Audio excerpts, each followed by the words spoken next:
નમસ્કાર મિત્રો, ગુજરાતની સૌથી લોકપ્રિય ગાયિકાઓમાંની એક કિંજલ દવે છેલ્લા કેટલાક દિવસોથી ફરી એકવાર સોશિયલ મીડિયા પર ચર્ચાનો વિષય બની ગઈ છે।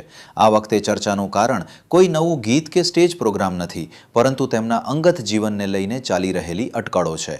સોશિયલ મીડિયા પર અનેક પોસ્ટ અને વિડીયો વાયરલ થઈ રહ્યા છે, જેમાં દાવો કરવામાં આવી રહ્યો છે કે કિંજલ દવે અને તેમના મંગેતર ધ્રુવીન શાહ વચ્ચે બધું પહેલાંની જેમ નથી રહ્યું। જો કે આ વાતની હજુ સુધી કોઈ સત્તાવાર પુષ્ટિ કરવામાં આવી નથી। ચાલો જાણીએ આખો મામલો। કિંજલ દવે અને ધ્રુવીન શાહની સગાઈ 1 વર્ષ પહેલા થઈ હતી। બંનેના ગોળધાણા અને સગાઈના ફોટા સોશિયલ મીડિયા પર ખૂબ વાયરલ થયા હતા। તેમના ચાહકો પણ બંનેને ખૂબ પસંદ કરતા હતા અને લગ્નની આતુરતાથી રાહ જોઈ રહ્યા હતા। પરંતુ છેલ્લા કેટલાક સમયથી સોશિયલ મીડિયા પર કેટલીક એવી બાબતો જોવા મળી રહી છે જેના કારણે ચર્ચાઓએ જોર પકડ્યું છે। સૌથી પહેલા ઘણા સોશિયલ મીડિયા યુઝર્સે નોંધ્યું કે ધ્રુવીન શાહના ઇન્સ્ટાગ્રામ એકાઉન્ટ પરથી કિંજલ દવે સાથેના ઘણા ફોટા હવે જોવા મળતા નથી।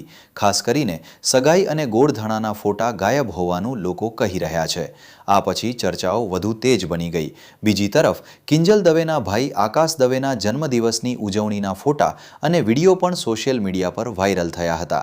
કેટલાક લોકોનું ધ્યાન ગયું કે આ ઉજવણીમાં ધ્રુવીન શાહ જાહેર રીતે જોવા મળ્યા નહોતા। આ બંને બાબતોને જોડીને સોશિયલ મીડિયા પર અનેક પ્રકારના દાવાઓ કરવામાં આવી રહ્યા છે। કેટલાક લોકો કહી રહ્યા છે કે કદાચ બંને વચ્ચે અંતર આવી ગયું હશે, જ્યારે કેટલાક લોકોનું માનવું છે કે આ માત્ર સોશિયલ મીડિયા પરની અટકળો હોઈ શકે। અહીં એક મહત્વની વાત સમજવી ખૂબ જરૂરી છે। કોઈ વ્યક્તિના સોશિયલ મીડિયા પરથી ફોટા ડિલીટ થઈ જવા માત્રથી કોઈ સંબંધ સમાપ્ત થઈ ગયો છે એવું માનવું યોગ્ય નથી। ઘણી વખત લોકો પોતાના અંગત કારણોસર પણ જૂની પોસ્ટ્સ હટાવી દેતા હોય છે। આ ઉપરાંત કોઈ પ્રસંગમાં કોઈ વ્યક્તિ જાહેરમાં જોવા ન મળે તેનો અર્થ પણ હંમેશા સંબંધોમાં તણાવ હોય એવો થતો નથી। આથી હાલ સુધી ઉપલબ્ધ માહિતીના આધારે માત્ર એટલું જ કહી શકાય કે સોશિયલ મીડિયા પર ચર્ચાઓ ચાલી રહી છે, પરંતુ કિંજલ દવે અથવા ધ્રુવીન શાહ તરફથી હજુ સુધી કોઈ સત્તાવાર નિવેદન આપવામાં આવ્યું નથી। જ્યાં સુધી સત્તાવાર માહિતી સામે ન આવે ત્યાં સુધી કોઈ પણ વાયરલ પોસ્ટ અથવા અફવાને સાચી માની લેવી યોગ્ય નથી। હાલ સમગ્ર ગુજરાતના ચાહકોની નજર હવે બંને તરફ છે।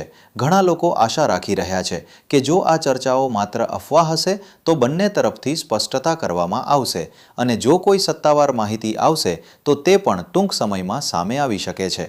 તમને શું લાગે છે? શું આ માત્ર સોશિયલ મીડિયા પરની અટકળો છે કે પછી ખરેખર કંઈક બદલાયું છે? તમારો અભિપ્રાય કોમેન્ટમાં જરૂર જણાવજો। અને આવી જ Gujarati celebrity updates, entertainment news અને વાયરલ માહિતી માટે અમારી ચેનલને સબસ્ક્રાઇબ કરવાનું ભૂલતા નહીં। આભાર।